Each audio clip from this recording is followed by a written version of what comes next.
Dr. Morgan Rivers trembled as Officer Kelsey ripped her blouse open, humiliating her on the deserted highway. Suspected drug mule, Kelsey sneered. Then Morgan revealed her Justice Department badge. Operation Clean Shield is officially documenting your misconduct, she whispered as Kelsey's face drained of color. Before we dive into this shocking story of justice, where are you watching from today? Drop your location in the comments and hit that like and subscribe button if you believe no one should be above the law. Now let me take you back to the beginning of Dr. Morgan Rivers' dangerous mission to expose systemic racism in law enforcement. The autumn evening air carried a distinct chill as Dr. Morgan Rivers guided her sleek midnight blue Audi along the winding coastal highway outside Charleston, South Carolina. The 45-year-old neurologist had just completed a grueling 12-hour emergency surgery to remove a tumor from a young patient's brain, saving the child from certain death. Her elegant hands, capable of the most delicate surgical maneuvers, gripped the steering wheel tightly as she fought fatigue. The dashboard clock read 11:38 as she took the quiet route home, looking forward to a rare weekend off with her 17-year-old son Michael. Morgan had risen to prominence not just in Charleston but throughout the medical community as the first black woman to head the neurosurgery department at Memorial Hospital. Her journey had been anything but easy. After graduating top of her class from Johns Hopkins Medical School, she had served 8 years as a combat surgeon in the Army, earning multiple commendations for her cool-headed performance under fire in Afghanistan. But few in the medical community knew of her other role. Since the death of her husband Marcus 5 years ago, Morgan had been recruited as a special investigator for the Justice Department, tasked with infiltrating communities to document civil rights abuses. Her current assignment was perhaps her most dangerous yet. The headlights of a police cruiser suddenly appeared in her rearview mirror, blue and red lights piercing the darkness. Morgan checked her speedometer. She was precisely at the speed limit. She verified her turn signal had been used properly for her last lane change. There was no legitimate reason for the stop. Yet the cruiser's lights continued to flash insistently. With a deep breath, Morgan pulled over to the shoulder, remembering her training. She placed both hands visibly on the steering wheel, turned off the radio, and powered down her window halfway. The police officer approached slowly, flashlight beam dancing across Morgan's face, temporarily blinding her. License and registration. Came a cold female voice, making no attempt at the customary introduction or explanation for the stop. Morgan squinted against the harsh light to make out Officer Diane Kelsey, a 38-year-old white woman whose name had appeared repeatedly in complaints filed by minority drivers in Charleston County. "May I ask why I'm being stopped, officer?" Morgan inquired politely, maintaining perfect composure despite recognizing the officer from her case files. "I don't believe I was speeding or violating any traffic laws." Kelsey's response came with immediate hostility. "Just hand over your documents now." The flashlight beam moved deliberately around the luxury car's interior. "Nice car. How does someone like you afford something like this?" The implication was unmistakable. Morgan felt the familiar knot form in her stomach. The same sensation she had experienced countless times throughout her life when confronted with casual racism. She reached slowly for her purse. "I'm reaching for my documentation, officer." She narrated her movements carefully. "I'm a neurosurgeon at Memorial Hospital, just coming off an emergency surgery." Kelsey scoffed audibly. "Sure you are. And I'm the Queen of England." As Morgan handed over her license and registration, Kelsey examined them with exaggerated suspicion. "Dr. Rivers? These documents look suspicious to me. Step out of the vehicle." Morgan's mind flashed back to her childhood in rural Georgia, sitting on her father's knee as he explained the unfair realities of being black in America. "There will be times when people in authority treat you differently," he had told her. "The key is to stay calm, know your rights, but choose your battles." The memory of his gentle voice steadied her now as she replied, "Officer, I've provided proper identification." Unless you can articulate reasonable suspicion of a crime. I'm not required to exit my vehicle. Kelsey's face hardened. I said get out of the car. Now. She unsnapped her holster. I smell contraband. Probable cause. There was no smell of anything illegal, and both women knew it. Morgan weighed her options carefully. This escalation was precisely what the investigation needed to document. But the danger was real. As a black woman facing an increasingly hostile white officer on a deserted road, statistics and history suggested this could turn deadly with one wrong move. I'm complying. Officer, Morgan said evenly, carefully opening her door. But I want to note that I do not consent to any searches. Kelsey grabbed her radio. Dispatch. I need backup at mile marker 42 on Highway 17. Possible narcotics transportation. Within minutes, the sound of another siren approached as Morgan stood silently beside her vehicle. Hands visible, mind recording every procedural violation for her eventual report. Officer Brad Collins, a stocky man with a military haircut, arrived and immediately adopted a confrontational stance beside his partner. As Morgan attempted to explain once more that she was a physician returning from work, Kelsey cut her off. Step away from the vehicle and place your hands behind your back.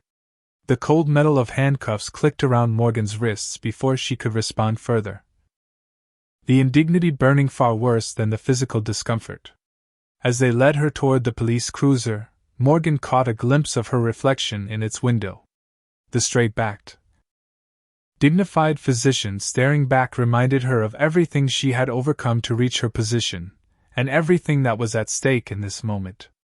Her professional reputation, her freedom. Possibly even her life. But also justice for hundreds of others who had faced similar treatment without her resources or platform. Morgan squared her shoulders and prepared for what was coming next. Knowing that sometimes the path to justice required walking directly through injustice first.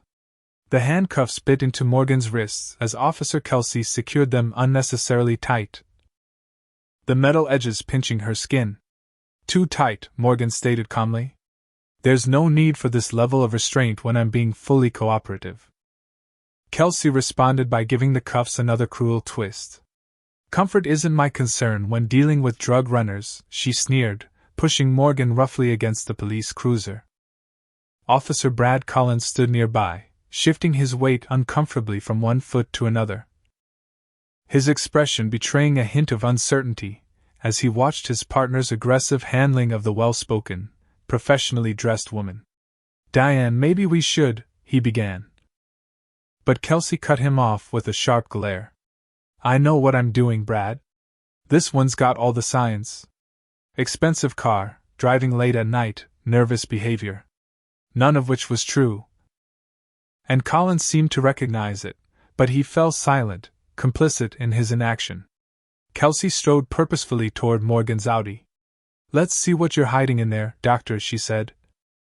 The title dripping with sarcasm. Morgan kept her voice level despite the adrenaline coursing through her veins. Officer Kelsey, I do not consent to a search of my vehicle. You have no probable cause, and I know my rights under the Fourth Amendment. Kelsey laughed dismissively. Probable cause? I already told you I smell drugs. That's all the probable cause I need. It was a common tactic Morgan had documented dozens of times in her investigation, officers falsely claiming to detect odors that couldn't be disproven later. There are no drugs in my car, Morgan stated firmly. I am a physician returning from performing emergency surgery.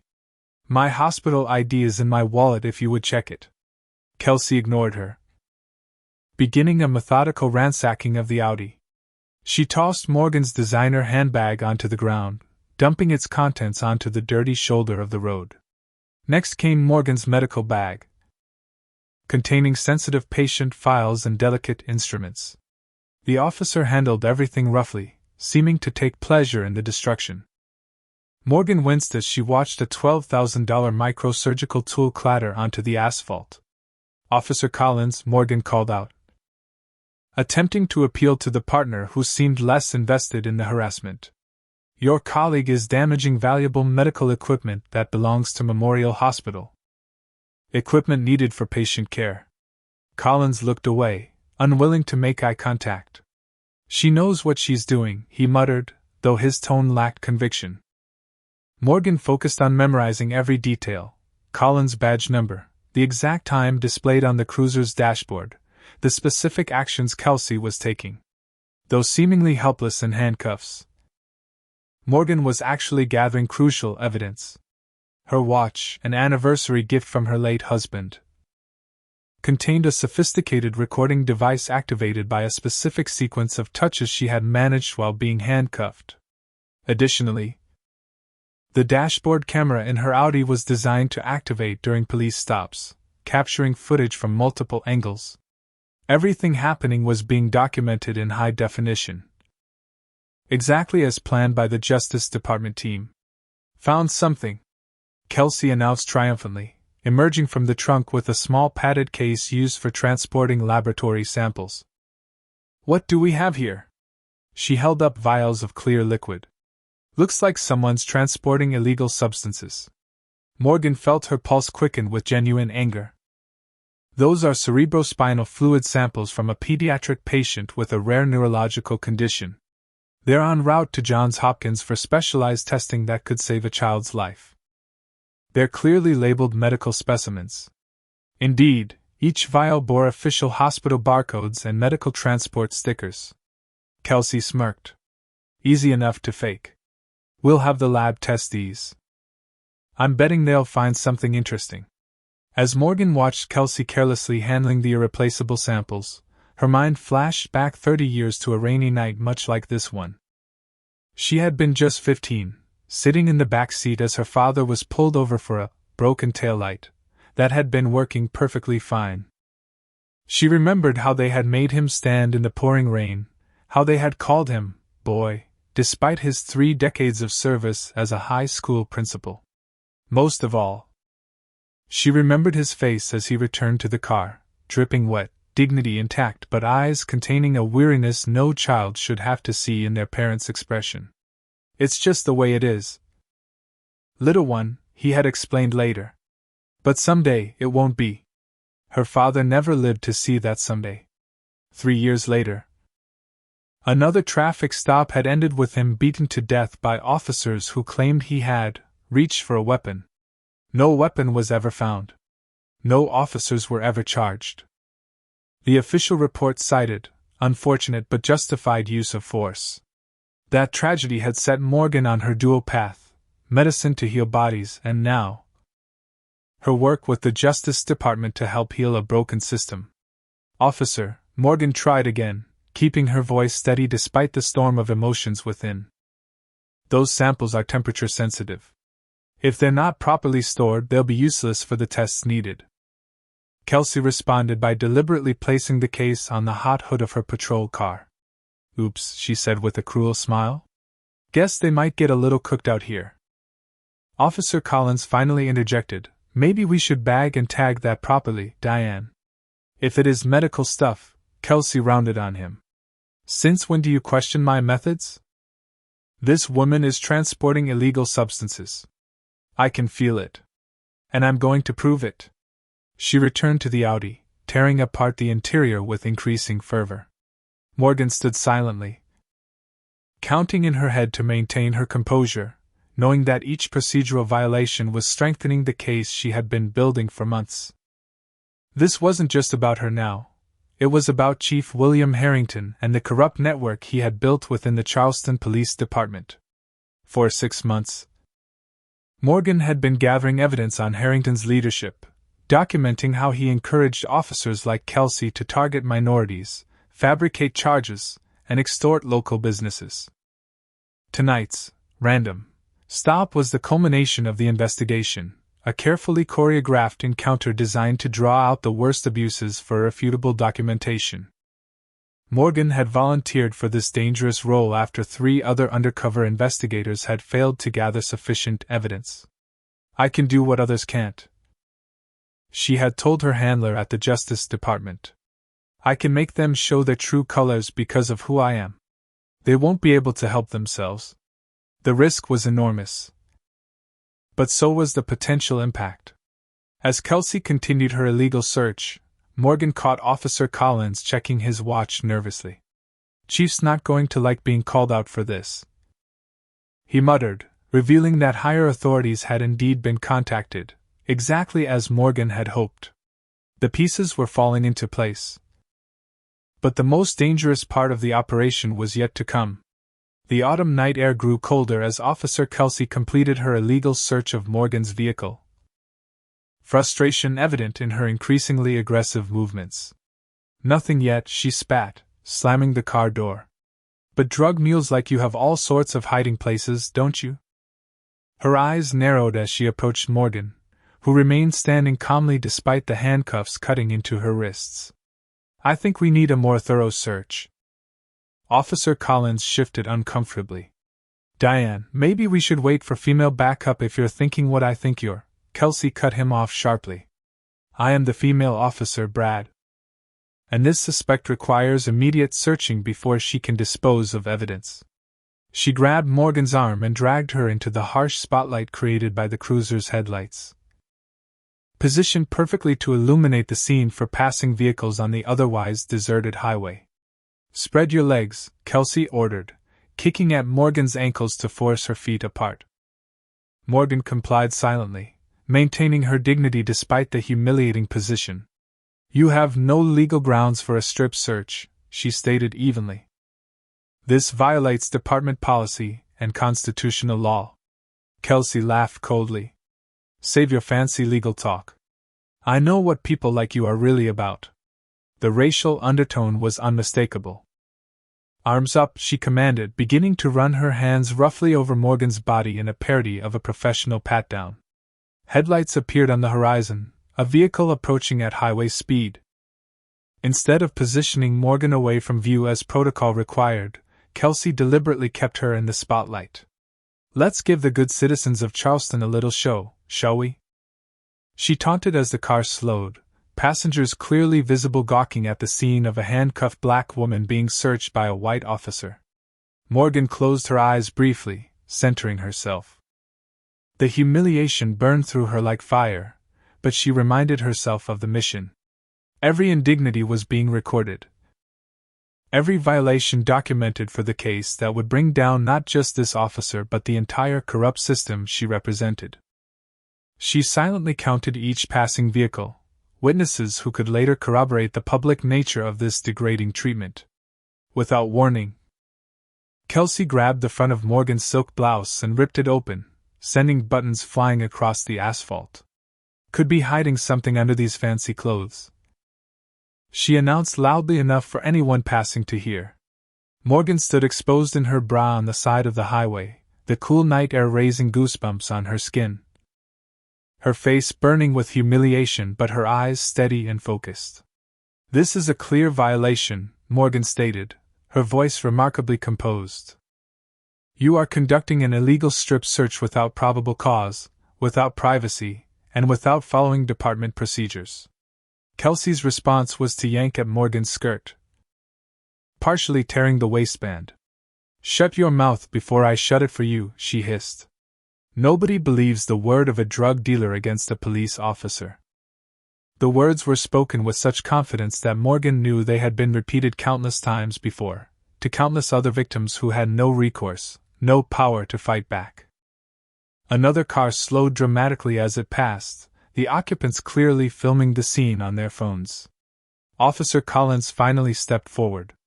"Diane, this is getting out of hand. We should take her to the station if you really think further search is necessary." His intervention came too late to prevent the public humiliation. But Morgan carefully noted his statement for the record, evidence of his awareness that procedures were being violated.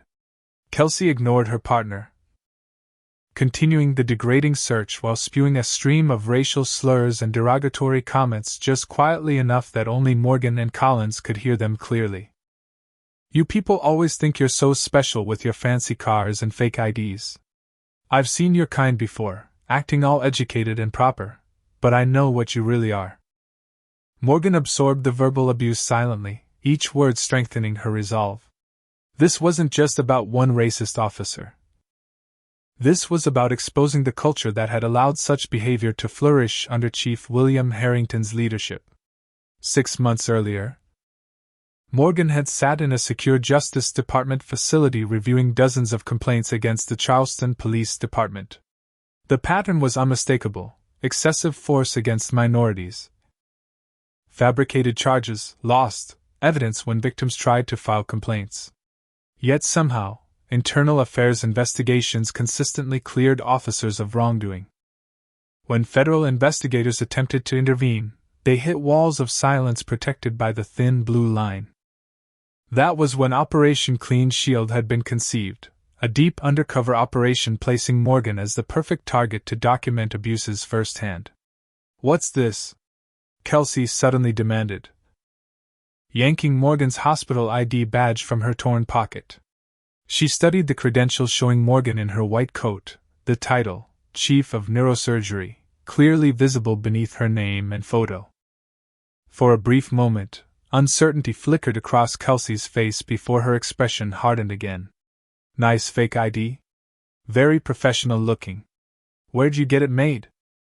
I bet your drug operation spares no expense." Morgan remained silent, letting the absurdity of the accusation speak for itself. The ID badge was genuine, as Kelsey surely suspected but refused to acknowledge. To admit Morgan was actually a respected physician would be to admit the entire stop was based on nothing but racial profiling.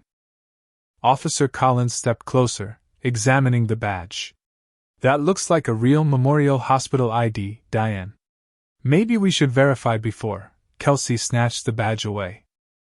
"Since when do you believe criminals over your partner? She's playing you, Brad. They always have convincing stories." Kelsey turned back to Morgan. "If you're really a doctor, what were you doing at the hospital tonight? What procedure did you supposedly perform?" It was a test, and Morgan knew it. "I performed an emergency craniotomy on a 6-year-old boy named Tyler Williams who presented with an acute subdural hematoma following a bicycle accident. The procedure lasted 4 hours and 17 minutes, and his prognosis is good." Chief of Surgery Dr. Alan Mercer was present for the first hour before being called to another emergency. The anesthesiologist was Dr. Susan Chun. Morgan's detailed, confident response clearly threw Kelsey off balance. The officer's eyes narrowed dangerously. "You memorized a good cover story. I'll give you that." Morgan maintained steady eye contact. "It's not a story. It's my job. One that I need to return to tomorrow to check on my patient. This detainment is not just illegal, it's potentially endangering the recovery of a child." As Kelsey opened her mouth to respond, a new set of headlights appeared on the horizon, and the radio on Collins' shoulder crackled to life. "Unit 47, this is Sergeant Peterson. What's your status with that traffic stop?" Collins reached for his radio. "We have a suspect detained, possible narcotics." Kelsey grabbed the radio from him. "Everything under control, Sergeant. Just a routine search." Morgan calculated her options carefully. The moment of decision had arrived sooner than expected. She had planned to endure more abuse to strengthen the case, but with Sergeant Peterson arriving, the dynamic would change. It was time for the first partial revelation. As Kelsey turned back toward her, Morgan spoke clearly and calmly. "Officer Kelsey, before your supervisor arrives, I should inform you that I am not just Dr. Morgan Rivers. I also hold credentials with the United States Department of Justice, Special Investigations Division." The change in Kelsey's expression was immediate, a flash of panic quickly masked by aggressive disbelief. "More lies," she snapped, but her voice had lost its confident edge. "I think it's time we showed viewers at home just how serious this situation has become. Would you believe this level of abuse happens daily to people of color across America? Comment number 1 if you think this type of racial profiling should result in immediate termination of officers, or number 2 if you believe police need more training on racial bias." Hit the like button if you've ever witnessed or experienced similar treatment from law enforcement. And don't forget to subscribe for more stories of justice prevailing against corruption. Now, let me ask you this. What would you do if you were in Dr. Rivers' position? Would you reveal your true identity now, or continue gathering evidence against the corrupt department? Let's find out what Morgan decides as Sergeant Peterson pulls up to this increasingly tense situation. The cruiser carrying Sergeant James Peterson pulled up behind the two police vehicles already at the scene, its headlights adding to the harsh illumination exposing Morgan's humiliating situation. Peterson emerged slowly. A veteran officer in his 50s with salt and pepper hair and a reputation for being by the book. Though Morgan's investigation had revealed he often looked the other way when it came to Harrington's favored officers, Kelsey immediately adopted a more professional demeanor, straightening her posture and lowering her voice. "Sergeant, we have a suspected drug trafficker here. Found suspicious vials in her vehicle that need testing." Peterson surveyed the scene with narrowed eyes, taking in Morgan's torn clothing, the handcuffs, and the medical equipment scattered across the road. "Status of the suspect?" he asked, approaching cautiously. Morgan spoke before Kelsey could answer. "Sergeant Peterson, I am Dr. Morgan Rivers, Chief of Neurosurgery at Memorial Hospital, and I am being illegally detained and searched without probable cause. Officer Kelsey has conducted an improper strip search on the public highway and has damaged medical samples needed for a critically ill child." She paused, allowing her words to register before adding, "I also carry credentials as a special investigator with the Justice Department, currently documenting civil rights violations within your department." She kept her voice steady and authoritative despite her disheveled appearance. Peterson's face remained impassive, but a muscle twitched near his eye. "That's quite a claim. Officer Kelsey says you're transporting illegal substances." Morgan met his gaze directly. "The substances Officer Kelsey refers to are clearly labeled medical specimens, as confirmed by the documentation in my medical bag, which she has destroyed. I suggest you examine those materials yourself, Sergeant." Peterson hesitated, then nodded to Collins. "Get the evidence bag." As Collins retrieved the case of vials, Morgan continued, "I also suggest you remove these handcuffs immediately and provide me with something to cover myself, as Officer Kelsey has deliberately exposed me on a public highway in violation of Department Policy Section 34.6 regarding proper search procedures." The citation of the specific policy number caused Peterson's eyebrows to rise slightly. He studied Morgan more carefully now, reassessing the situation. "If you have Justice Department credentials, where are they?" Morgan nodded toward her purse, its contents still scattered on the ground. "Inside a hidden compartment in my wallet." The identification uses advanced security features that Officer Kelsey would likely dismiss as fake without proper verification equipment. Peterson knelt to examine the medical vials Collins had retrieved, reading the hospital labels and barcodes. After a long moment, he stood and gave Kelsey a hard look. "These appear to be legitimate medical samples." Kelsey's face flushed. "They could be disguised contraband. We need to test them." "And we will," Peterson replied evenly. "At the station. Following proper procedure." He turned to Morgan. "Ma'am, if you have federal credentials, I need to see them now." "I'll need my hands free to access them," Morgan replied calmly. Peterson hesitated, then nodded to Collins. "Uncuff her." As the handcuffs were removed, Morgan rubbed her wrists, restoring circulation to her numbed fingers. She carefully retrieved her wallet from the ground, aware of all three officers watching intently. From a concealed pocket, she extracted an identification card with federal security holograms and her photograph. However, she deliberately presented only her basic Justice Department credentials, not the full documentation that would reveal the extent of Operation Clean Shield. Peterson examined the ID card under his flashlight, comparing the photo to Morgan's face. His expression remained neutral, but the slight widening of his eyes confirmed he recognized the authenticity of the credentials. Officer Kelsey, a word, he said tersely, stepping away from Morgan. Though they moved several feet away, Morgan could still hear their heated exchange. What the hell were you thinking? Peterson hissed. Conducting a roadside strip search? On a federal investigator? Kelsey's response was desperate. I didn't know. She looks like any other, she caught herself. But not before the racial implication was clear. She matched the profile for drug couriers using the hospital as cover. Peterson's response was cutting. The profile? You mean she's black and driving an expensive car? Before Kelsey could respond, Peterson's radio crackled. Sergeant Peterson, be advised that District Attorney Torres is en route to your location. ETA 5 minutes. The mention of DA Rebecca Torres sent a visible shock through all three officers. What they didn't know was that Torres was Morgan's primary contact for Operation Clean Shield.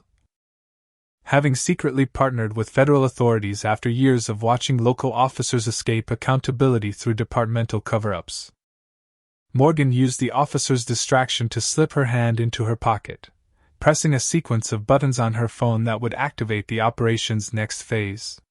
Across town, in a nondescript hotel room converted into a command center, Justice Department analysts were receiving real-time feeds from Morgan's recording devices. They had been monitoring the encounter from the beginning, documenting every violation. The phone signal triggered them to prepare for potential extraction and evidence preservation. Dr. Rivers, Peterson said, returning his attention to her and offering his jacket. Please cover yourself. I apologize for this misunderstanding. The word misunderstanding hung in the air. A woefully inadequate description of the deliberate harassment Morgan had endured. This was not a misunderstanding, Sergeant, Morgan stated clearly. This was a targeted stop without probable cause, an illegal search conducted without consent, destruction of medical property, and a public strip search performed with deliberate intent to humiliate. All violations of department policy and federal law. Peterson's expression hardened. Those are serious accusations. Officer Kelsey has an exemplary record, Morgan cut him off. Officer Kelsey has 17 civilian complaints for similar conduct in the past 36 months. All dismissed without proper investigation. This pattern of behavior is known and tolerated by department leadership, specifically Chief Harrington. The precision of her statement. The exact number of complaints, information that should not be accessible to an outsider, visibly unsettled Peterson. How would you know that? Morgan straightened to her full height, her dignity intact despite her disheveled appearance. Because documenting such patterns is precisely why I'm here, Sergeant. Tonight's incident is just the latest in a series of similar abuses my team has been monitoring. She allowed this partial revelation to sink in before continuing. And I should inform you that dozens of similar incidents have been documented across your precinct over the past 6 months, involving multiple officers operating under what appears to be systematic directives to target minority citizens.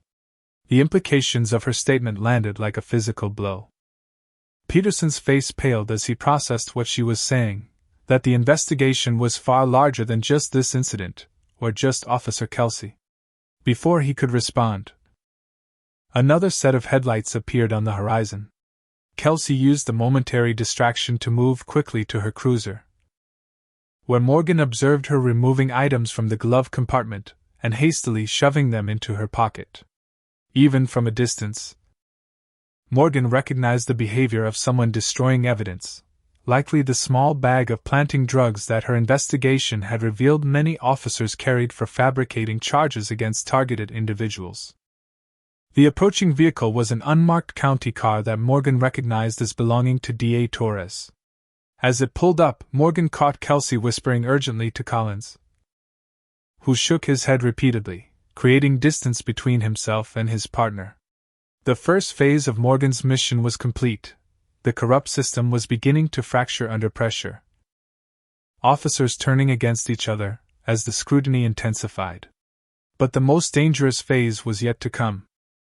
District Attorney Rebecca Torres stepped out of her unmarked car with the confident stride of someone accustomed to commanding attention in any room, or in this case, on any deserted highway at midnight.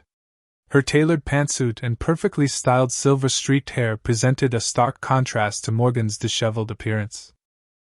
Only the subtlest nod passed between them, an acknowledgement of their secret alliance in Operation Clean Shield. "Sergeant Peterson," Torres called sharply. "I received a concerning call about potential procedural violations at this traffic stop. Would you care to explain why a respected neurosurgeon is standing on the side of the road in torn clothing?" Before Peterson could respond, the rumble of another vehicle approaching drew everyone's attention.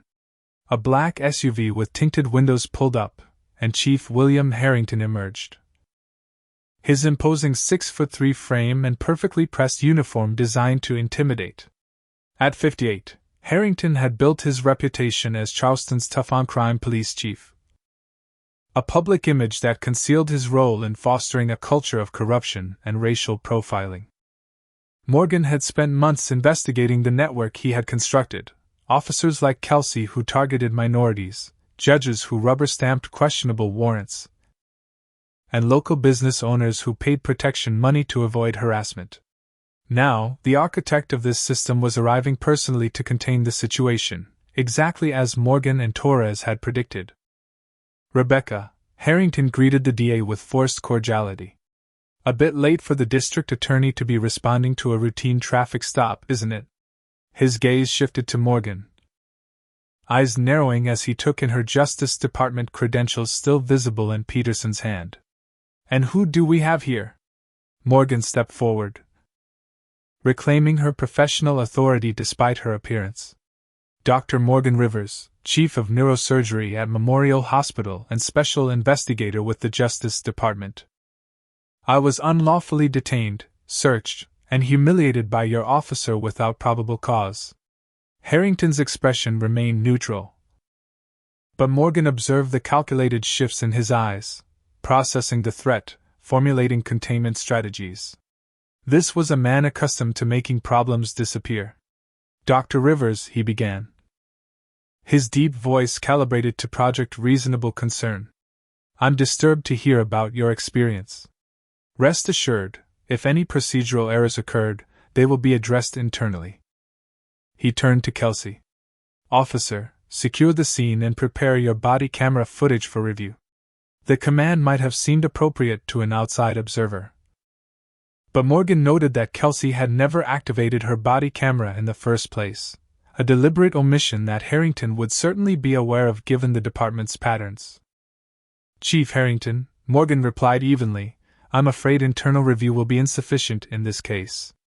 Officer Kelsey conducted an illegal search without probable cause, destroyed medical samples needed for a child's treatment, and performed a public strip search in violation of multiple departmental policies and constitutional protections. These actions appear consistent with documented patterns within your department." Harrington's smile remained fixed, but his eyes hardened. "Documented patterns? That's quite an accusation from someone who just happened to be passing through." He stepped closer, lowering his voice so only Morgan could hear. "Whatever game you're playing, Doctor, I suggest you reconsider. Charleston is my city. You don't want to make an enemy of me." The threat was clear, but Morgan had anticipated this exact response. Her recording devices captured every word. "I'm not playing games, Chief. I'm conducting a federal investigation into civil rights violations. And tonight's incident will form part of that investigation." Harrington maintained his smile as he placed a hand on Morgan's shoulder, the gesture appearing friendly while his fingers dug painfully into her muscle. "Let's discuss this privately, shall we?" He guided her firmly toward his SUV, away from the others. Once they were out of earshot, his demeanor changed completely. "Listen carefully, Dr. Rivers. I don't know what you think you're investigating, but I can make your life very difficult.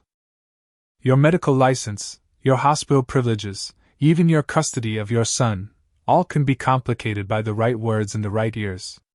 Morgan's heart rate increased at the mention of her son, but she kept her expression neutral. How did he know about Michael? The implication was clear. Harrington had already been investigating her. Perhaps from the moment she began her assignment in Charleston. Are you threatening a federal investigator, Chief Harrington? His laugh was cold. Threatening? I'm offering you a way out. This whole unfortunate incident can disappear. Officer Kelsey made a mistake, she'll be reprimanded, and you'll receive a formal apology. In exchange, whatever preliminary investigation you're conducting ends tonight. No report, no further inquiries. He reached into his jacket and produced a business card with a handwritten number on the back. Consider it a professional courtesy from one public servant to another. Morgan took the card, recognizing the bribe for what it was. And if I don't accept this courtesy? Harrington's smile disappeared. Then the vials found in your car will unfortunately test positive for illegal substances. Officer Kelsey's body camera footage will show you resisting arrest. Your hospital will receive anonymous tips about prescription irregularities under your supervision. The Charleston Chronicle will run a story about the respected doctor with a hidden drug problem. He shrugged. It would be your word against the entire Charleston Police Department. Who do you think people will believe? The threatened conspiracy was breathtaking in its scope, revealing exactly why previous investigations had failed. Harrington wasn't just one corrupt officer, he was the center of a web that could manipulate evidence, media narratives, and public perception. Morgan pretended to consider his offer, buying time as her recording devices captured every word. I have a reputation to protect, she said carefully. My career, my son's future. Harrington nodded, sensing victory. Exactly. Why risk everything on some misguided crusade? Take the apology, drop the matter, and everyone wins. Morgan glanced back toward the highway where Torres was engaged in intense conversation with Sergeant Peterson while Kelsey stood rigidly by her cruiser. I'll need time to consider my options. Of course, Harrington agreed magnanimously. But not too much time. My offer expires by morning. As they walked back toward the group, Morgan casually checked her watch, confirming that her transmission was still active. The Justice Department team was receiving everything in real time, including Harrington's explicit threats and bribery attempt. Torres caught Morgan's eye, the slightest nod indicating she understood what had transpired. Chief, Torres called as they approached. I'd like to speak with Dr. Rivers privately about her experience tonight. Harrington spread his hands in a gesture of cooperation. Of course, Rebecca. My officers and I will secure the scene. Dr. Rivers' vehicle will need to be impounded as evidence until this matter is resolved. The statement was delivered as a helpful procedural note.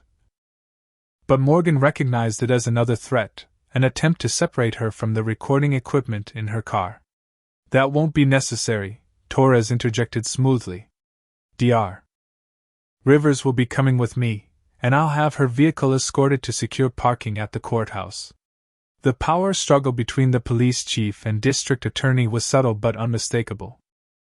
After a tense moment, Harrington nodded curtly. As you wish. Officer Kelsey, complete your report back at the station. As Morgan moved toward Torres' car, she glanced back at her Audi and noticed Officer Collins leaning into the vehicle, apparently securing it. What she actually observed, though others wouldn't recognize it, was Collins planting something under the driver's seat, likely the drugs Harrington had threatened would test positive in her possession. The corruption was so entrenched that they were implementing their frame-up in plain sight of the district attorney. Morgan discreetly pressed another sequence on her phone, signaling to the Justice Department team about the vehicle tampering. This would trigger their protocol to retrieve her car using federal resources before local officers could further contaminate it as evidence. As she settled into Torres' car, the district attorney drove several blocks in silence before speaking. They're planning to discredit you completely. Harrington has already made calls to the hospital board. Morgan nodded, unsurprised. He mentioned my son. They've been investigating me, which means they might target Michael.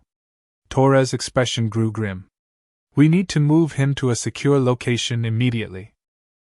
If Harrington is willing to threaten a federal investigator directly, he won't hesitate to use your son as leverage. As they drove through the quiet Charleston streets, Morgan felt the weight of what lay ahead. The case against Harrington and his network was building, but tonight's events had accelerated the timeline dramatically. What had been planned as a months-long accumulation of evidence would now become a rapid-fire series of confrontations. The operation was entering its most dangerous phase. With Harrington aware of the threat, but not its full extent. In the coming hours, he would mobilize every corrupt resource at his disposal: officers, judges, business leaders, and politicians, to neutralize Morgan before she could complete her investigation. As Torres pulled into a secure federal building's underground garage, Morgan prepared for the next phase of Operation Clean Shield. She had anticipated Harrington's response, but the mention of her son had changed the calculation. Now it wasn't just about gathering evidence, it was about protecting her family while bringing down a corrupt system that had operated with impunity for far too long. The game had changed. But so had the players.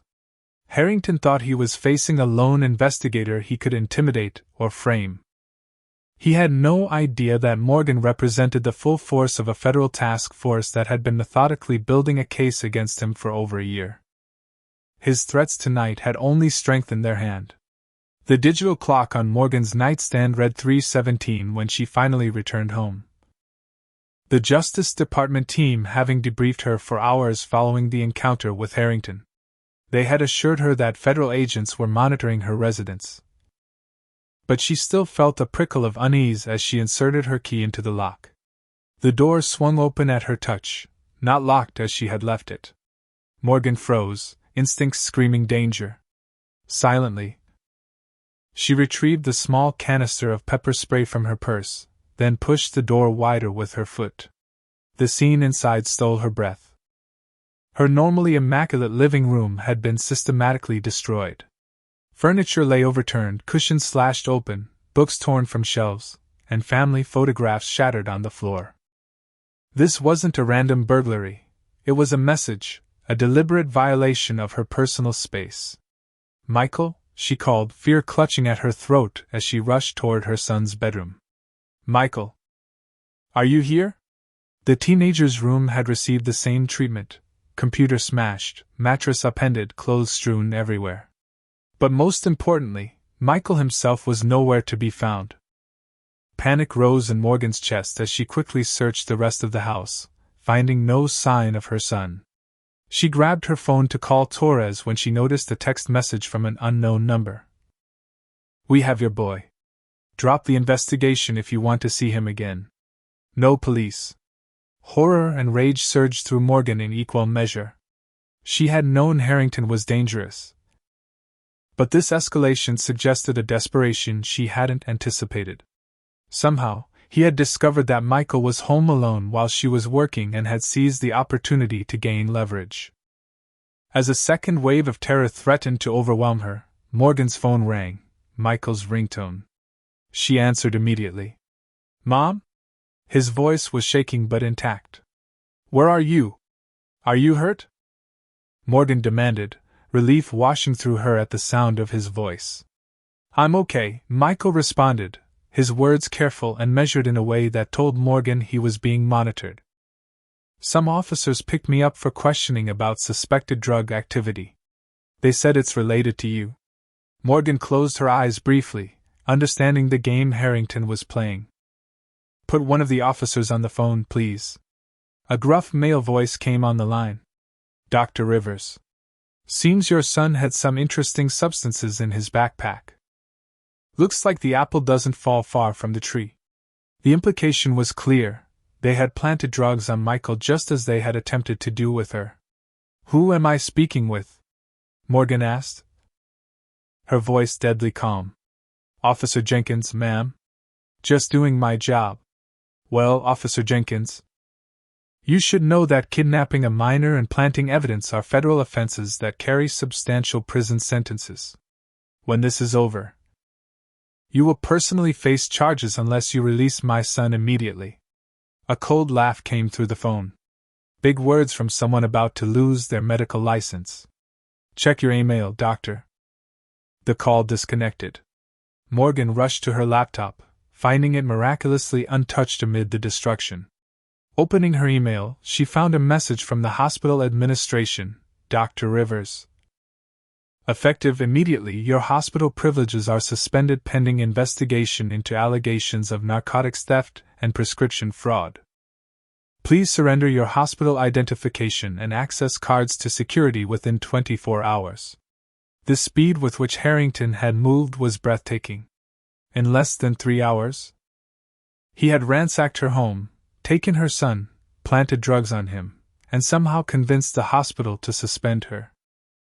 This was the power of his network in action: judges signing warrants without questions, hospital administrators responding to anonymous tips without verification, officers willing to kidnap a teenager to protect their chief. A knock at the door startled Morgan from her thoughts. Approaching cautiously, she checked the peephole to find her neighbor, Mrs. Gladwell, a 70-year-old retired teacher who had lived next door for decades. Opening the door slightly, Morgan was met with an unexpected look of fear and disgust. I just wanted to say I'm very disappointed, Mrs. Gladwell began, her voice trembling with emotion. All these years I thought you were a role model for the community. And now the police tell us you've been dealing drugs. And involving your son. The absurdity of the accusation would have been laughable if it weren't so effective. Mrs. Gladwell. Those allegations are completely false. I'm being framed because of an investigation I'm conducting. The elderly woman shook her head sadly. The officers showed us the evidence, dear. They warned us to check our medicine cabinets in case you'd stolen anything during your visits. Such a shame. She turned away before Morgan could respond further. Looking beyond her neighbor, Morgan saw several patrol cars slowly cruising her street, officers clearly visible watching her house. The intimidation was being implemented on multiple fronts: isolate her from support systems, destroy her professional reputation, threaten her family, and maintain visible pressure. As Morgan closed the door, her phone buzzed with a text from a number she didn't recognize. Millennium Park Bench, 20 minutes. Come alone. Friend. The message was cryptic, potentially a trap, but Morgan was running out of options. She needed allies, and she needed them now. Slipping out through her back door and over the fence to avoid the watching patrol cars, Morgan made her way through back alleys toward the small downtown park. Her mind raced through possibilities of who might have sent the message. Arriving at the designated location, Morgan scanned the nearly empty park cautiously before approaching the bench. A man sat feeding pigeons, his face obscured by a baseball cap. As she sat beside him, he spoke without looking up. Don't react visibly. I'm Detective Carlos Suarez, Internal Affairs. We haven't met, but I know about Operation Clean Shield. Morgan kept her expression neutral, betraying no recognition. Why should I trust you? Suarez continued tossing breadcrumbs to the gathering birds. Because I'd been building my own case against Harrington for 2 years. Because 3 months ago, I discovered your Justice Department operation and have been providing information anonymously to your handler. And because right now, I'm the only cop in Charleston not under Harrington's thumb who knows where they're holding your son. Morgan's heart skipped. Michael? Where is he? Precinct basement, interrogation room B. Off the books, no paperwork. Jenkins and Alvarez are guarding him. They're waiting for orders from Harrington on next steps. Suarez finally turned slightly, allowing Morgan a glimpse of his face, mid-40s, Latino, with intense eyes and a small scar along his jawline. They've done this before, you know. 5 other officers tried reporting Harrington's operation over the past decade. Officer Rodriguez found planted drugs in his locker. Officer Washington's daughter suddenly faced felony charges. Officer Chin had her elderly mother threatened. All of them either resigned or fell in line. The pattern was clear. each whistleblower systematically destroyed through Harrington's network of corrupt officials. "Why haven't you been targeted?" Morgan asked. Suarez smiled grimly. "Because I play the game. I pretend to be one of them while documenting everything. I'm Harrington's reliable internal affairs detective who makes investigations disappear." He passed her a USB drive concealed in a handshake. "Everything I've gathered is here. Bank records showing Harrington's unexplained income. Documentation of the protection racket targeting minority-owned businesses. Records of drugs and weapons taken from evidence that mysteriously reappear in suspects' possession." The scope of corruption was even broader than Morgan had uncovered. "We need to move quickly," Suarez continued. "Harrington is calling in favors from Judge Whitley to get official warrants for your arrest and your son's detention. Once those are signed, everything they've done becomes legal on paper." Morgan processed this information rapidly. "I need to get Michael out." Suarez nodded. "I can help with that, but it will expose me and my investigation." "Are you close enough to move on Harrington with what you have?" Morgan thought of the recordings from tonight's encounter, combined with the evidence she'd gathered over 6 months and now Suarez's files. "It's enough to start proceedings, but not enough to guarantee convictions for everyone involved." Suarez checked his watch. Harrington's network includes at least 7 officers, 2 judges, the county clerk, and several business owners. Taking down the whole operation would require more than we currently have. They sat in silence for a moment, pigeons cooing around their feet, while Morgan weighed impossible choices. Her son's safety against the justice she had fought for. The case that could reform policing in Charleston against the immediate threat to her family. "There's one more thing you should know," Suarez said quietly. "Your journalist friend, Eliza Washington from the Chronicle, has been investigating too. Harrington's people ransacked her apartment tonight as well. She's in hiding. But she has recordings, testimonies from victims. Between your federal evidence, my internal documentation, and her journalistic work, we might have enough." Morgan made her decision. "First, we get Michael to safety. Then we accelerate the timeline. How quickly can you arrange a meeting with Washington?" Suarez stood, tossing the last of his breadcrumbs. 1 hour. There's a safe house federal agents use outside city limits. I'll text you the address. But getting your son out comes first." As they parted ways, Morgan felt the weight of what lay ahead. The next 24 hours would determine whether Harrington's corruption would continue unchecked or whether justice would finally reach Charleston's police department. Every move now carried life-altering stakes, not just for her and Michael, but for every citizen who had suffered under the corrupt system Harrington had built. This isn't just about one racist traffic stop anymore, is it? The systemic corruption Dr. Rivers is uncovering goes beyond anything she imagined. How far would you go to protect your child while still fighting for justice? Comment number 1 if you would prioritize your child's safety above all else. Or number 2 if you believe the greater good must sometimes come first. Hit that like button if you've ever witnessed institutional power being abused, and subscribe to follow Dr. Rivers' dangerous mission to its conclusion. The most critical question remains, with both her son and her career under attack. Can Morgan find a way to save Michael without letting Harrington and his corrupt network escape justice?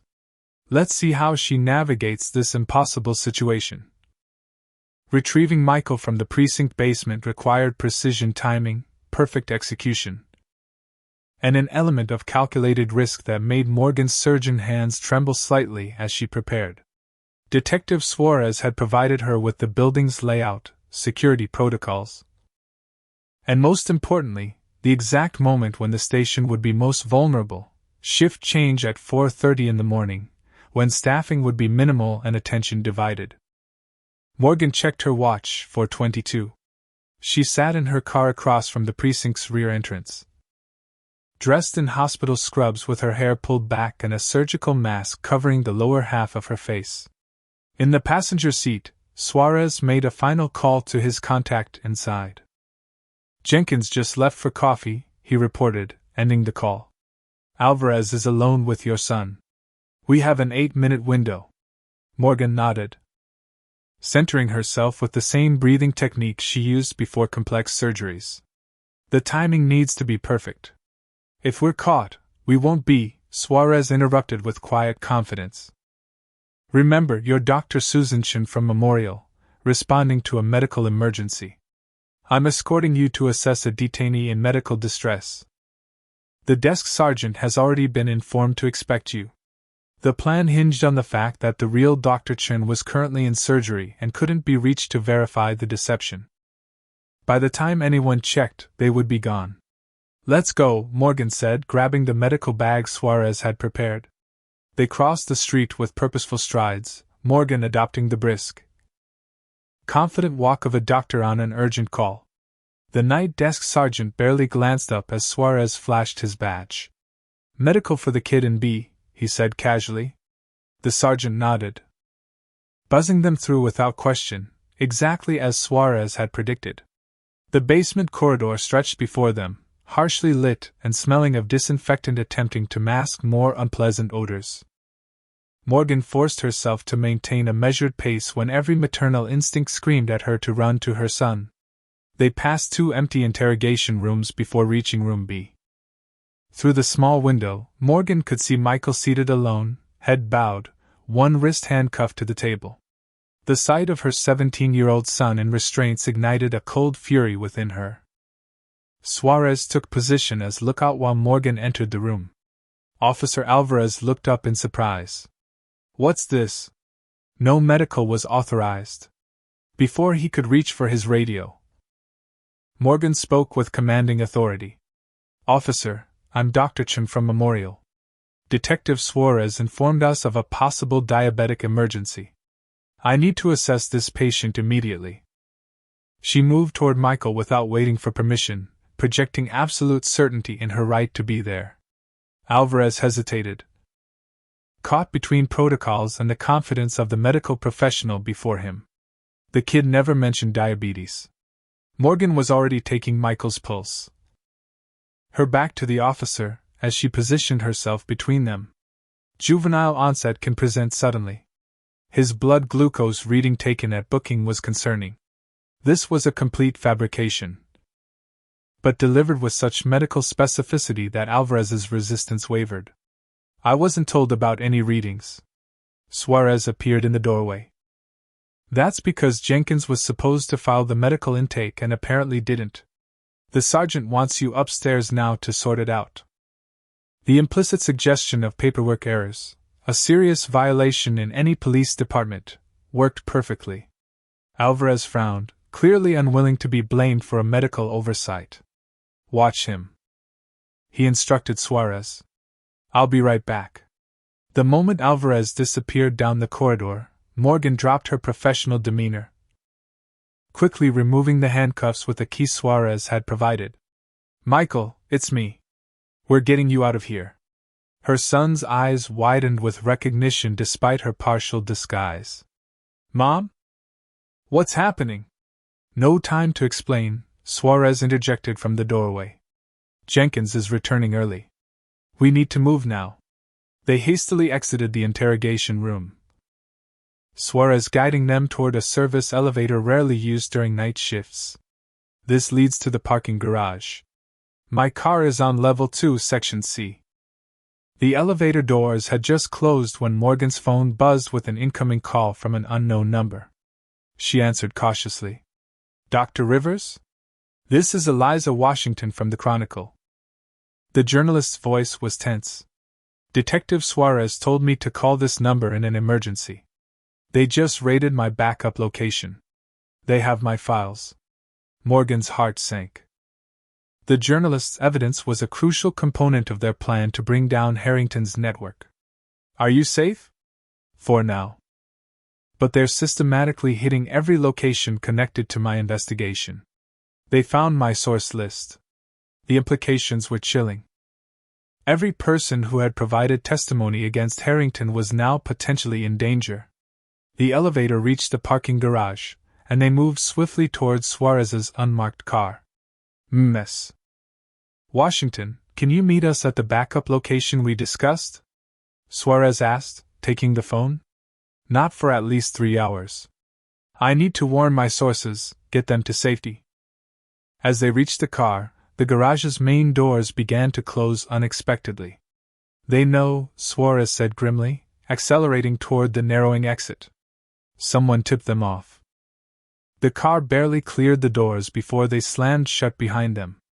Suarez navigated through Charleston's empty pre-dawn streets with practiced precision, taking a convoluted route to ensure they weren't followed. Morgan held Michael's hand tightly, the teenager's face reflecting confusion and fear. Mom, they said you were dealing drugs. That they found evidence in your car. His voice trembled. I told them it was impossible, but they showed me photos of vials from your trunk. Morgan squeezed his hand. It was all planted. Michael. I'm working on a federal investigation into police corruption. Chief Harrington and his officers are trying to discredit me before I can expose them.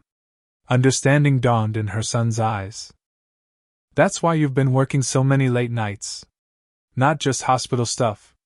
Morgan nodded. I couldn't tell you. It would have put you at risk. Her voice broke. Though it seems that happened anyway. I'm so sorry, Michael. The teenager straightened in his seat. Not your fault, Mom. But what happens now? They told me my fingerprints were on drug packages. They're setting me up too. Suarez caught Morgan's eye in the rearview mirror. They'll have entered those prints into the system by now, created a juvenile case file. Within hours. They'll have a judge sign an arrest warrant. We need to get both of you out of jurisdiction. The implications hit Morgan like a physical blow. They would have to flee, abandon their home, her career. Michael's school. Everything they had built in Charleston would be sacrificed. But what alternative remained? As they approached the outskirts of the city, Suarez's police radio crackled to life. All units be advised. Detective Suarez is considered armed and dangerous, suspected of aiding the escape of federal fugitive Dr. Morgan Rivers and juvenile suspect Michael Rivers. Approach with extreme caution. Shoot if necessary. The shoot if necessary authorization sent a chill through the car. Harrington was escalating beyond anything Morgan had anticipated. Willing to risk killing a fellow officer to protect his corrupt empire. He's getting desperate, Suarez observed grimly. That's a shoot-to-kill order barely disguised as procedure. They pulled into an abandoned gas station 20 miles outside the city limits. Another car was already waiting, a nondescript sedan with government plates. A woman in a dark suit emerged as they approached. Dr. Rivers? I'm Special Agent Catherine Brennan, FBI. Detective Suarez has been working with us for the past 18 months. This revelation surprised even Morgan. The investigation was larger and more coordinated than she had realized. While you've been gathering evidence on departmental racial profiling, we've been building a RICO case against Harrington's entire operation. Detective Suarez has been our primary inside source. Agent Brennan opened the sedan's trunk, revealing several cases of equipment. We need to get you and your son to a secure location immediately. Harrington has connections throughout South Carolina law enforcement. We're taking you across state lines to federal protection. As they transferred to the FBI vehicle, Morgan found herself in the company of others who had been detained by Harrington's officers, 3 other black professionals who had been subjected to similar treatment. James Turner, a finance executive whose car had been seized with planted evidence. Darlene Wilson, a university professor arrested for disorderly conduct after questioning an officer's treatment of her son. Marcus Jackson, a real estate developer whose properties had been repeatedly targeted for questionable code violations after he refused to pay protection money. Each had a story that paralleled Morgan's experience, creating a pattern too consistent to be coincidental.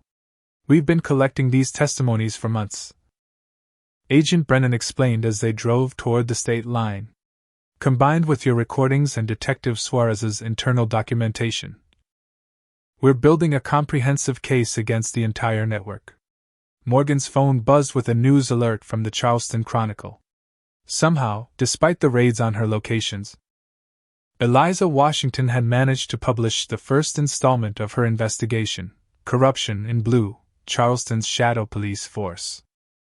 The article detailed multiple instances of evidence planting, racial profiling, and extortion, though it carefully avoided naming specific officers pending legal proceedings.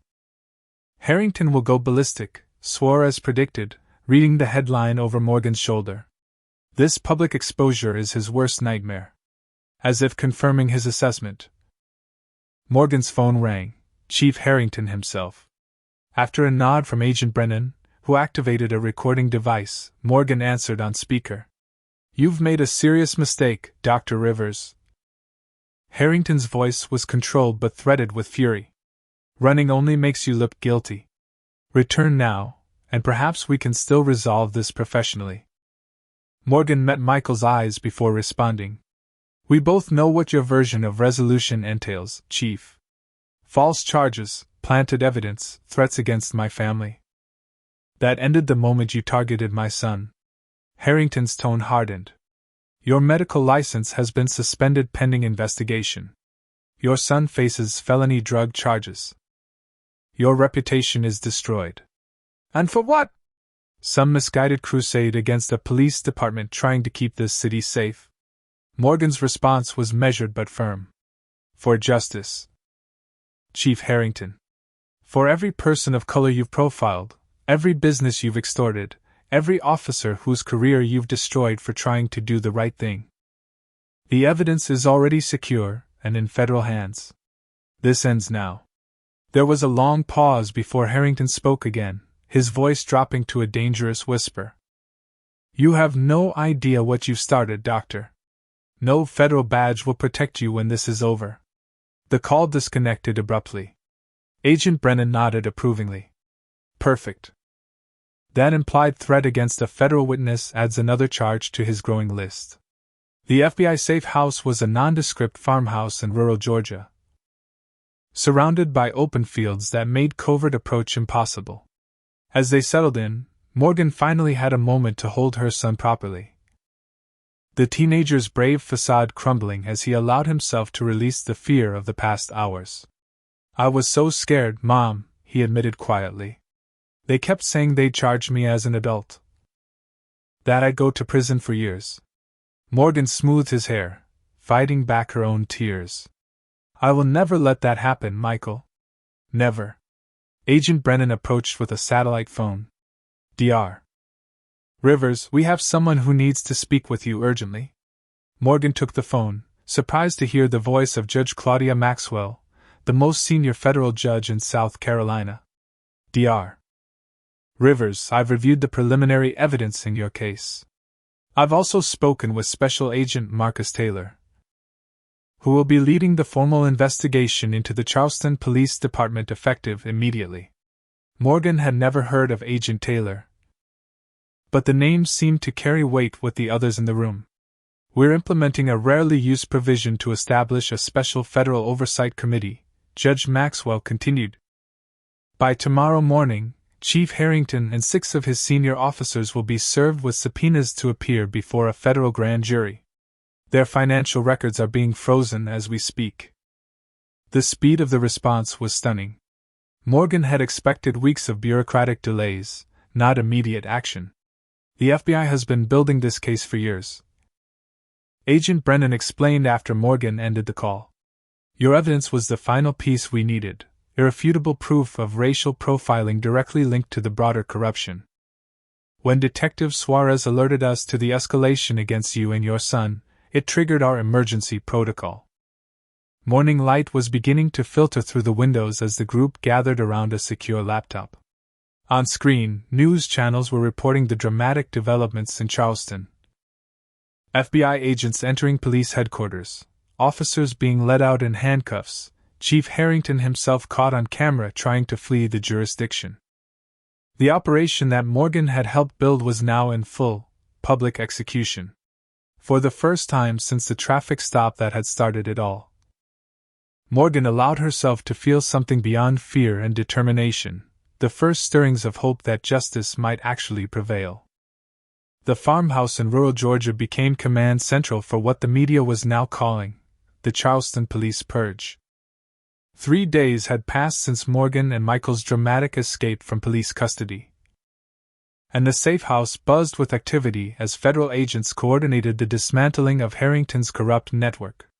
Morgan sat at the kitchen table reviewing evidence files with Eliza Washington, the journalist whose exposé had helped catalyze the public response to the scandal. "Chief Harrington made bail this morning," Eliza reported, sliding a tablet toward Morgan displaying the news coverage. Judge Whitley set it unusually low despite federal objections. Morgan wasn't surprised. Whitley is part of the network. He's been dismissing cases against Harrington's officers for years. She examined the footage of Harrington leaving the courthouse, noting his confident stride and the absence of remorse on his face. He still believes he's going to beat this. Agent Brennan joined them, setting down a stack of testimonials. He's working his connections hard. 3 witnesses have already recanted their statements after receiving visits from concerned citizens. His influence runs deeper than we initially thought. The situation remained precarious despite the apparent momentum. For every officer arrested, another closed ranks around Harrington. For every piece of evidence secured, another mysteriously disappeared from police storage. The corruption had metastasized throughout Charleston's legal system, making it difficult to excise completely. Michael entered the kitchen, his laptop under his arm. "Mom, you need to see this." He opened the computer to display social media feeds from his classmates in Charleston. Videos showed students, primarily Black and Latino teenagers, being stopped and searched by police outside their high school. "It's happening to everyone who ever hung out with me," Michael explained, his voice tight with guilt. "They're targeting my friends to send us a message." Morgan put her arm around her son's shoulders. "This isn't your fault, Michael. It's exactly why we're fighting." She studied the videos carefully, recognizing the systematic nature of the harassment, designed to intimidate potential witnesses and demonstrate Harrington's continued power despite the federal investigation. "We need these testimonies," Morgan decided. "Michael, can you reach out to your friends securely? Ask them to document everything and connect with Agent Brennan's team?" The teenager nodded eagerly, grateful to contribute meaningfully to the case. As Michael set to work, Detective Suarez arrived with FBI agent Marcus Taylor, the lead investigator whose reputation had even Harrington's allies concerned. Tall and imposing with 20 years of experience bringing down corrupt officials, Taylor had a methodical approach that left no stone unturned. "Dr. Rivers," he greeted Morgan with respectful formality, "your recordings have proven invaluable. The audio of Harrington threatening you directly is particularly damning." He placed a folder on the table. "We've matched his tactics to at least 78 similar cases over the past decade. The pattern is undeniable." While this was encouraging news, Morgan noted the shadows under Taylor's eyes. "But," she prompted, sensing unspoken concerns. Taylor exchanged glances with Suarez before responding. "Harrington is systematically destroying evidence and intimidating witnesses. 3 officers who initially agreed to testify have gone silent.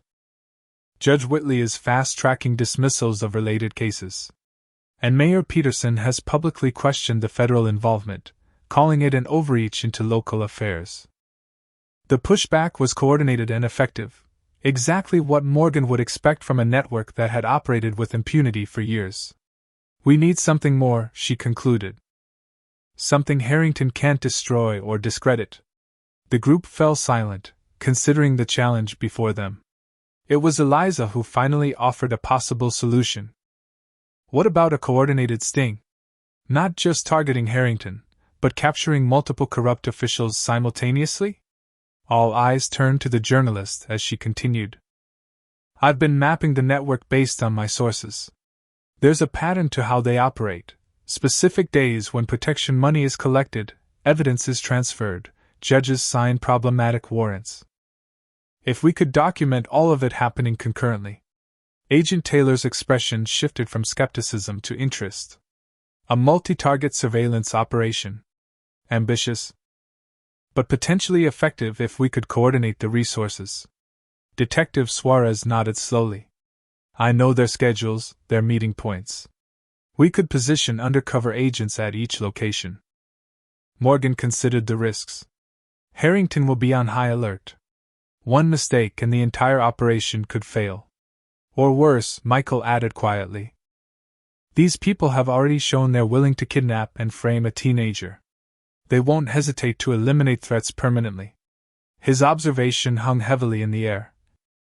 A reminder of the very real dangers they faced.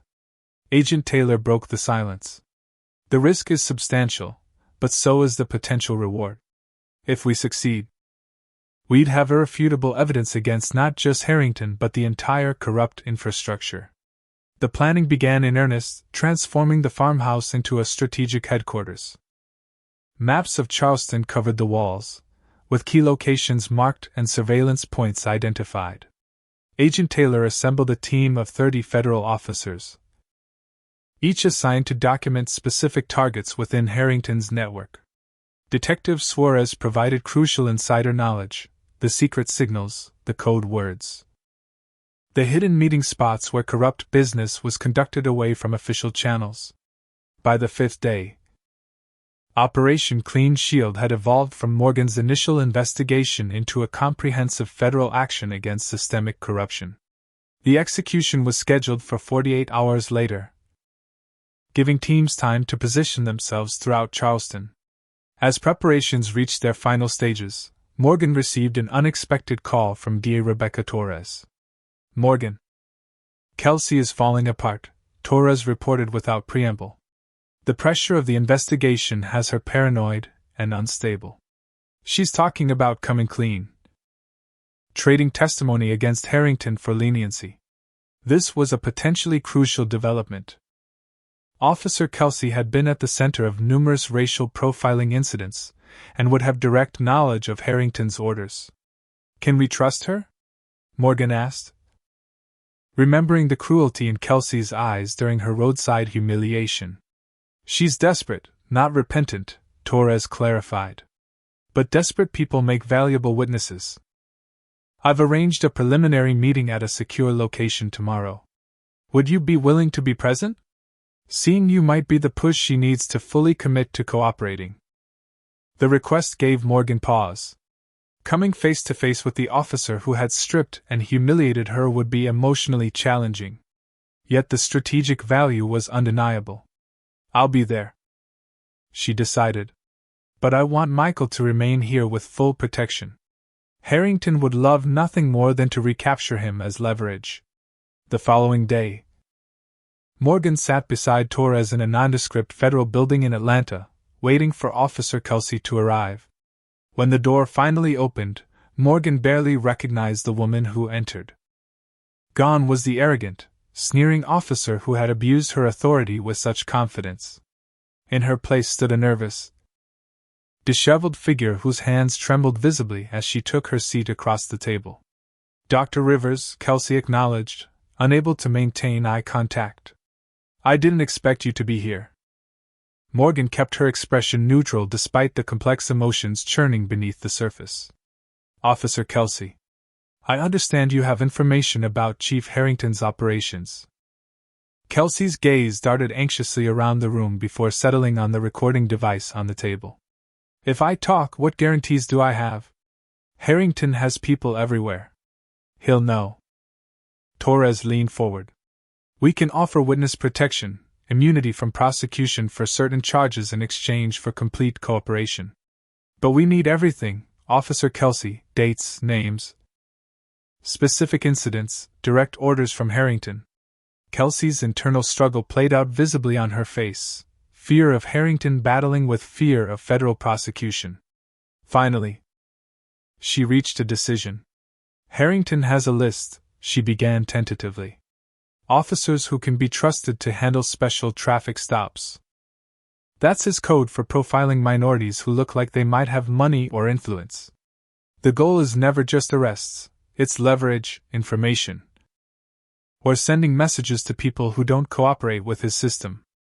As Kelsey continued speaking, the full extent of the corruption unfolded, a systematic operation targeting specific citizens for harassment, evidence planting coordinated from the highest levels. Judges who received kickbacks for signing questionable warrants. Most disturbing were the revelations about problem solving, Harrington's euphemism for more permanent solutions to threats against his network. Last year, a business owner named James Chim refused to pay protection money, Kelsey revealed. 2 weeks later, officers responded to an anonymous tip about drugs in his restaurant. They found exactly what they were told to find, planted by Jenkins the night before. Chin lost his business, his reputation, everything. Morgan thought of her own experience, how easily Harrington had moved to discredit her professionally and personally, how quickly he had escalated to targeting her son. The pattern was consistent and chilling. When Kelsey finished her initial statement, she finally looked directly at Morgan. "What happened to you on that highway?" she began, her voice faltering. Morgan held up a hand. "Save your apology, Officer Kelsey. Your actions speak to a pattern of behavior that has destroyed countless lives. Personal remorse means little without accountability and change." Kelsey flinched at the coldness in Morgan's tone but nodded in acknowledgement. "Fair enough. But you should know, Harrington is planning something big. He's called in favors from state officials, judges, even someone in the governor's office. He's convinced he can make this all disappear if he eliminates the right people." This new information added urgency to their planned operation. As they concluded the interview, Morgan received a text from Agent Taylor: "Sting operation accelerated. All teams in position by 0600 tomorrow. Be ready." That evening, as final preparations were made, Morgan found a quiet moment with Michael. The teenager had shown remarkable resilience throughout the ordeal, but she could see the toll it was taking. "After tomorrow, we might be able to go home," she told him, though home now carried complicated implications. Would they return to Charleston, where both their reputations had been systematically attacked? Could they rebuild their lives in a community where some would always question the official story, where Harrington's influence might linger despite his removal? Michael seemed to read her thoughts. "It doesn't have to be Charleston," he said quietly. "We could start fresh somewhere else. Or," he hesitated before continuing, "we could go back and help fix things. Show people what really happened." His maturity in the face of such adversity filled Morgan with pride. Before she could respond, Agent Taylor called everyone to the main room for a final briefing. "We have confirmation that Harrington has scheduled his monthly collection meeting with Judge Whitley and 3 business owners tomorrow morning. Meanwhile, Officers Jenkins and Collins will be conducting special stops on identified targets, and evidence transfers are planned at these 5 locations." He indicated points on the Charleston map. "Our teams are in position to document everything simultaneously." Morgan studied the complex operation spread before her. "And Officer Kelsey?" "Being transported to Charleston now to participate as a cooperating witness. Her testimony, combined with the evidence we gather tomorrow, should be enough to break Harrington's network permanently." As the briefing concluded, Morgan found herself standing before the assembled federal agents, journalists, and victims of Harrington's corruption who had joined their cause. Without planning to, she began to speak. "Tomorrow isn't just about arresting corrupt officers or gathering evidence for prosecutions. It's about fundamentally changing a system that has protected the powerful at the expense of the vulnerable. It's about ensuring that no one else experiences what we have endured." She looked at each face in turn: Michael, whose youth had been marked by this trauma; Eliza, whose pursuit of truth had put her in danger; Suarez, who had risked everything to fight corruption from within; and the other victims whose lives had been upended by Harrington's abuse of power. Whatever happens tomorrow, remember that the simple act of standing up against injustice has already changed Charleston forever. The truth, once exposed, cannot be buried again. As dawn approached, Morgan prepared to face Harrington one final time, not as a victim of his corruption but as the architect of its downfall. The gathering storm they had built together was about to break over Charleston, washing away decades of entrenched corruption and establishing a new standard of accountability. Yet even as they moved toward what felt like a conclusion, Morgan understood that ending Harrington's reign would be just the beginning of the longer, more complex work of rebuilding trust and creating genuine justice in its place. The morning sun cast long shadows across Charleston as Operation Clean Shield mobilized in precise, coordinated movements. Morgan watched from the secure command center established in a federal building downtown, screens displaying feeds from agents positioned throughout the city. Each monitor showed a different aspect of Harrington's corrupt empire about to be exposed simultaneously. Judge Whitley accepting an envelope in a parking garage, Officer Jenkins planting evidence in a suspect's vehicle, 3 business owners delivering cash to a police lieutenant at a seemingly innocent breakfast meeting. The operation had been timed to the minute, capturing the network's routine criminal activities in high-definition detail. All teams in position, Agent Taylor confirmed, his voice calm despite the enormous stakes. Execute on my mark in 3, 2, 1. The word execute triggered a cascade of synchronized actions across Charleston. Federal agents emerged from concealment at each location, badges raised, warrants presented. On screen after screen, stunned expressions gave way to resignation as Harrington's accomplices realized the game was finally over. Morgan focused on the central monitor showing the country club where Harrington himself was meeting with State Senator Williams, a key political ally who had helped shield the department from previous investigations. The FBI team approached smoothly, professionally, allowing no opportunity for resistance or escape. William Harrington, you are under arrest for corruption, conspiracy, evidence tampering, and civil rights violations, announced the lead agent, reading from the extensive federal warrant. For a moment, Harrington maintained his characteristic confidence, smiling as if the situation were a minor inconvenience. This is a misunderstanding that will be cleared up quickly. My attorney will have this dismissed by lunch. Only when the agent continued listing charges, including witness intimidation and conspiracy to violate the RICO Act, did the gravity of the situation finally register on Harrington's face. His political protection, his network of corrupt judges, his ability to manipulate evidence, none of it would help against a federal case built methodically over months and executed flawlessly this morning. For the first time, genuine fear flickered in the chief's eyes. In the command center, cheers erupted as reports came in, 27 simultaneous arrests across Charleston, including 7 police officers, 2 judges, the county clerk, 4 business owners, and a deputy mayor. The corrupt infrastructure that had seemed impenetrable just days earlier was collapsing like a house of cards. Michael squeezed his mother's hand as they watched Harrington being led to a federal vehicle in handcuffs, his carefully cultivated image of untouchable authority shattered for all to see. Is it really over? Michael asked quietly, the trauma of his own detention still evident in his voice. Morgan put her arm around her son's shoulders. This part is. The trials, the system reforms. The healing, that's just beginning. Agent Taylor approached with a satellite phone. Dr. Rivers, there's a call for you. Morgan took the phone, surprised to hear the voice of the U.S. Attorney General herself.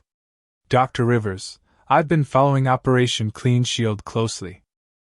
Your courage in the face of extraordinary personal risk has been instrumental in exposing one of the most significant cases of systemic police corruption we've seen in decades. The Attorney General continued, we're establishing a special task force to implement comprehensive reforms in Charleston, and we'd like you to serve as a civilian advisor. Your perspective as both a medical professional and a victim of this corruption would be invaluable. The offer was unexpected but somehow fitting, a chance to transform her traumatic experience into structural change that could prevent others from suffering similar abuses. I'd be honored, Morgan replied, already considering the possibilities for meaningful reform. By early afternoon, the scale of the operation was making national headlines. Footage of the coordinated arrests played on every news channel, alongside Morgan's original recording of Officer Kelsey's illegal search and Harrington's subsequent threats. The public reaction was immediate and overwhelming. Protests outside police headquarters demanding accountability, community meetings organizing to support the investigation. And perhaps most significantly, dozens of new victims coming forward with their own stories of abuse at the hands of Harrington's officers. 3 days later, Morgan found herself entering the federal courthouse to testify before a grand jury. The building steps were lined with supporters holding signs reading, "Justice for Dr. Rivers," and "End Police Corruption."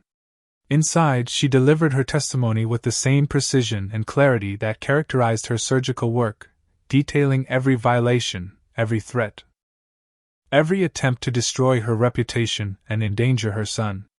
When she emerged hours later, D.A. Torres was waiting with news. The grand jury has returned indictments on all counts. Harrington and his inner circle will face trial within 6 months. Judge Maxwell is presiding. She's incorruptible and has a strong record on civil rights cases. The wheels of justice were turning. But Morgan's personal battles continued. Memorial Hospital had reinstated her privileges with a formal apology after federal pressure. But returning to work meant facing colleagues who had been quick to believe the worst about her based solely on police accusations.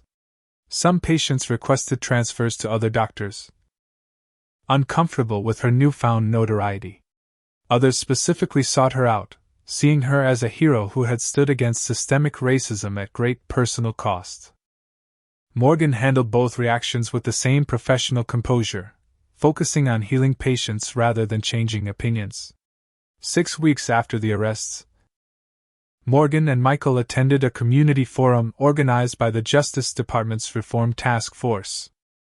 The auditorium was filled with Charleston residents eager to share their experiences and suggestions for rebuilding trust between the police department and the communities they served. As Morgan took the stage alongside federal officials, she was struck by the diversity of the audience. People of all races, ages, and backgrounds united in their desire for meaningful change. "What happened to me was not unique," Morgan began, her voice carrying clearly through the packed room. "For decades, many of you experienced similar treatment, but were left without recourse, without belief, without justice. Today marks the beginning of a new chapter for Charleston, one where accountability is not just promised but ensured through structural reform and community oversight."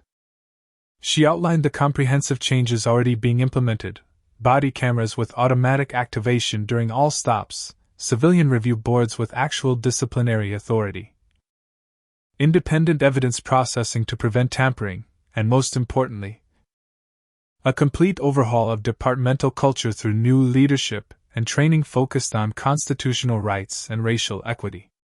After the forum, a young black woman approached Morgan with tears in her eyes. 3 years ago, I was stopped by Officer Kelsey, just like you were. When I tried to file a complaint, they threatened to charge me with filing a false report.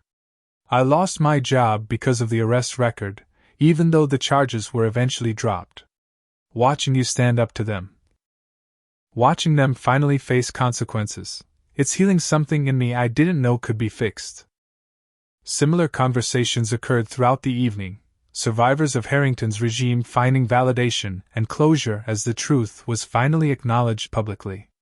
For many, seeing justice served was the first step in recovering from years of targeted harassment and systemic abuse. The following month brought the preliminary hearing for Harrington and his co-defendants.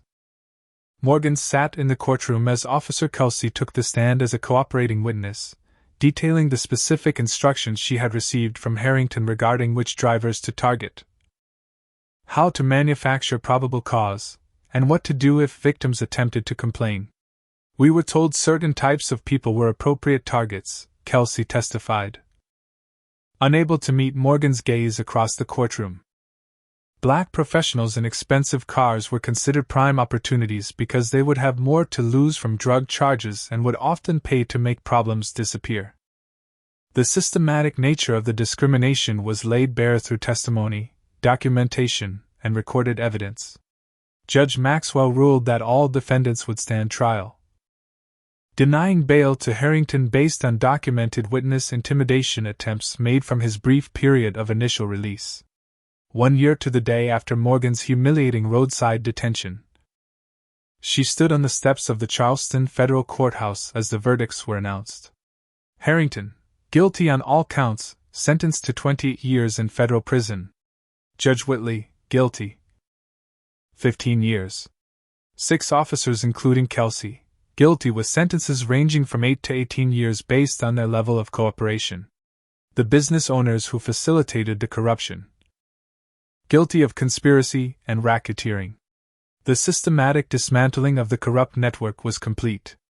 As reporters clamored for comments, Morgan stepped to the microphones. Today's verdicts cannot erase the trauma experienced by countless victims of this corrupt system over decades. No prison sentence can fully restore what was taken from those who were falsely charged, publicly humiliated, or forced to pay bribes to avoid manufactured charges. But these convictions do establish an essential truth: no one is above the law, especially those entrusted to enforce it. She continued. The real work begins now, rebuilding a police department that serves all citizens equally, creating oversight systems that prevent future abuses, and healing the deep wounds caused by years of discriminatory practices. This will require ongoing commitment from every sector of our community. In the months that followed, Charleston became a national model for police reform. The new chief, selected through a transparent community process, implemented changes that transformed departmental culture from the ground up. Civilian oversight committees with real authority reviewed all use of force incidents and complaints. Officers received extensive training on implicit bias and constitutional rights. Most importantly, the blue wall of silence that had protected corrupt officers was replaced with clear reporting protocols and whistleblower protections. Morgan remained involved as both an advisor to the reform process and a practicing neurosurgeon. The Justice Department offered her a permanent position, but she declined, preferring to return to her medical practice while continuing to advocate for systemic change. My experience gave me a platform and a purpose, she explained to Michael as they walked through their neighborhood one evening, nodding to neighbors who now greeted them with respect rather than suspicion. But surgery is still my calling. Helping people heal, whether from brain injuries or broken systems, that's the thread that connects everything. Michael, now preparing for college with plans to study law and civil rights, had emerged from the traumatic experience with new purpose as well. You know what still amazes me? He said as they reached their front porch.